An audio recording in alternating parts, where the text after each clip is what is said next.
Praise the Lord, ஹல்லேலூயா. கர்த்தருடைய நாமம் மகிமைப்படுவதாக. ஆமென். ஆபத்து காலத்தில் சோர்ந்து போவோம் என்றால் பலன் குன்றியதாக மாறிவிடும் என்று வேதம் சொல்லுகிறது. பல மனிதர்களுக்கு இன்றைக்கு சோர்வு என்பது ரொம்ப எளிதாக வந்து விடுகிறது. எப்படி வருகிறது என்றால், நாம் நினைத்த காரியம் நடைபெறவில்லையே, உடனே சோர்ந்து போகிறார்கள். நாம் இரவு முழுவதும் படித்தோமே, பரீட்சையில் தோல்வி வந்து விட்டதே, இல்லை என்றால் என்னுடைய குடும்ப வாழ்க்கையில நான் எப்படியெல்லாம் ஒரு கனவு வைத்திருந்தேன், என்னுடைய கனவு எல்லாம் மண்ணாய் போனதே, பாழாய் போனதே, அவைகள் இடிந்து தவிடுபொடியாகிவிட்டதே. இவைகள் எல்லாம் மனிதனுக்கு சோர்வுகளை கொண்டு வருகிறது.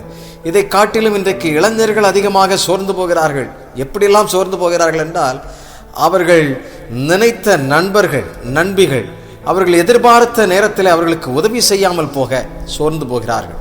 அது மாத்திரமல்ல, அவர்கள் தொலைபேசியிலே அழைப்பு கொடுத்து அந்த அழைப்பிற்கு ஏற்க மறுக்கின்ற, இல்லை என்றால் ஏதோ ஒரு வண்டியை ஓட்டி கொண்டு செல்லலாம், ஏதோ ஒரு சூழ்நிலையில உடனடியாக எடுக்கவில்லை என்று சொல்லி தொலைபேசியை அடித்து அடித்து அடித்து பார்த்து சோர்ந்து போனவர்கள் அநேகர் உண்டு. அது நிமித்தமாக சண்டை போட்டு, அது நிமித்தமாக பிரிந்து போன நட்புகளும் உண்டு. இப்படி ஏராளமாக சோர்ந்து போகிறவர்கள் உண்டு. ஆம் பிரியமானவர்களே, நம்முடைய வாழ்க்கை பயணத்தில் நம்மை சோர்வுக்குள்ளாகின்ற செய்திகள் பல இருக்கும். நம்முடைய வாழ்க்கையில பல காரியங்கள் இருக்கும். நன்மைகள் நடைபெறவில்லையே, நாளைக்கு என்ன செய்வது, இந்த பண தேவையை எப்படி சமாளிப்பது, சந்திப்பது என்று சொல்லியெல்லாம் நமக்கு பல கேள்விகள் வந்து சோர்வுகள் நம்மை கீழே விழத்தள்ளலாம்.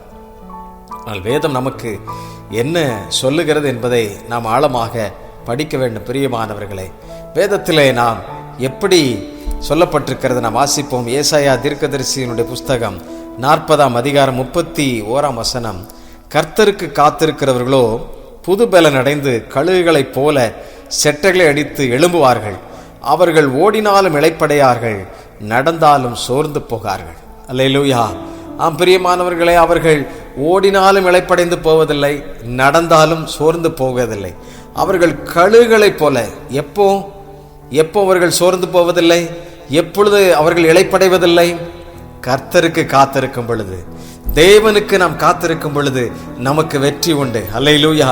நாம் சோர்ந்து போகும் பொழுது எல்லா ஆதரவும் முடிந்து போனது போல நாம் எண்ணலாம்.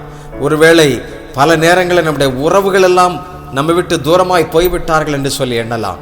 ஆனால் நீங்கள் நினைப்பதற்கு மாறாக கர்த்தருடைய பலன் உங்களுக்கு கூடுதலாக இருக்கும். எப்பொழுது நீங்கள் கழுகை போல கர்த்தருடைய சமூகத்தில் வந்து காத்திருக்கும் பொழுது, சோர்வு வரும் பொழுதெல்லாம் தெய்வ சமூகத்தில் வந்து உட்கார்ந்து கர்த்தரை நோக்கி பாருங்கள். உங்களை பலப்படுத்துகிற கிறிஸ்து. ஹல்லேலூயா.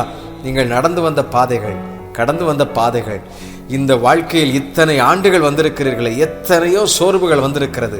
கர்த்தருடைய வார்த்தை உங்களை எப்படி தேற்றி இருக்கிறது, பலப்படுத்தி இருக்கிறது, அது நமக்கு ஜீவனை உண்டாக்கி இருக்கிறது. அதை எண்ணி பார்த்து அவருக்கு நன்றி செலுத்துங்கள். இன்றைக்கு ஆண்டவரை துதித்து பாருங்கள்.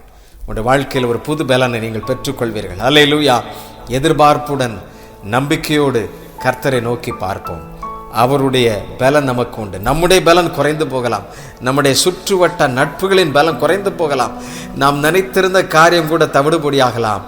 ஆனால் கர்த்தர் வைத்திருக்கிற திட்டம், நம்மையில வைத்திருக்கிற நோக்கம் நிறைவேறுவதற்கு அவர் நம்மை பலப்படுத்துவார், நம்மை உறுதியாக்குவார், இன்னும் வழி நடத்தி செல்லுவார். அல்லேலூயா. ஆண்டவருடைய சமூகத்தில் அப்படிப்பட்ட விசுவாசத்தோடு கர்த்தருக்கு காத்திருங்கள். நீங்கள் உயர பறப்பீர்கள், கழுகை போல நிற்பீர்கள். அல்லேலூயா. ஆண்டவருக்கு நன்றி செலுத்தி அவரை துதித்து பாடி ஜெபிக்கலாமா? Thank you holy spirit. துன்பங்கள் தொல்லைகள் உன்னை சூழ்ந்து கொண்டாலும், துன்பங்கள் தொல்லைகள் உன்னை சூழ்ந்து கொண்டாலும், அன்பர் உன்னை தேற்றும் நேரம் ஆனந்தமல்லோ, அன்பர் உன்னை தேற்றும் நேரம் ஆனந்தமல்லோ, சோர்ந்து போகாதே மனமே, சோர்ந்து போகாதே, போராட சோர்ந்து போகாதே. ஜெபிப்போமா? அன்புள்ள தகப்பனே, நாங்கள் உமக்கு நன்றி செலுத்துகிறோம், துதிக்கிறோம். எங்களை தேடி வந்தவர், எங்களை மீட்டுக் கொண்டவர், எங்களை ரட்சித்தவர், எங்களுக்காக புது பலன் செய்கிறவர்.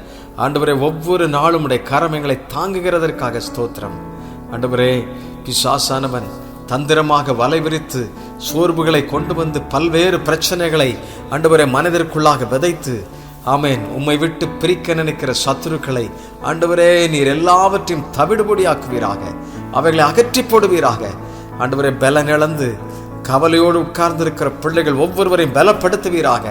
இதுவரை நீர் நடத்தி வந்த பாதைகளை அவர்களுக்கு நினைப்பூட்டி உம்மை துதித்து மகிழச் செய்வீராக. அப்பா, உம்முடைய சமூகத்தில் அவர்கள் காத்திருக்கும் நேரத்தை தாரும். கர்த்தருக்கு காத்திருக்கிறவர்கள் ஒருபோதும் அவர்கள் இளைப்படைவதில்லை, அவர்களுடைய பலன் குன்றி போவதில்லை, அவர்கள் சோர்ந்து போவதில்லை என்று சொல்லப்பட்டிருக்கிறது. அப்படி நீர் ஒவ்வொருவரையும் பலப்படுத்தும், திடப்படுத்தும். உடைய கிருபை அவர்களை சூழ்ந்து கொள்ளட்டும் என்று சொல்லி ஜெபிக்கிறோம். எல்லா துதியும் கனமும் மகிமை உண்டாகட்டும். இயேசுவின் நாமத்திலே கேட்கிறோம் அன்பின் பிதாவே. ஆமென், ஆமென். Thank you. God bless you. God bless you.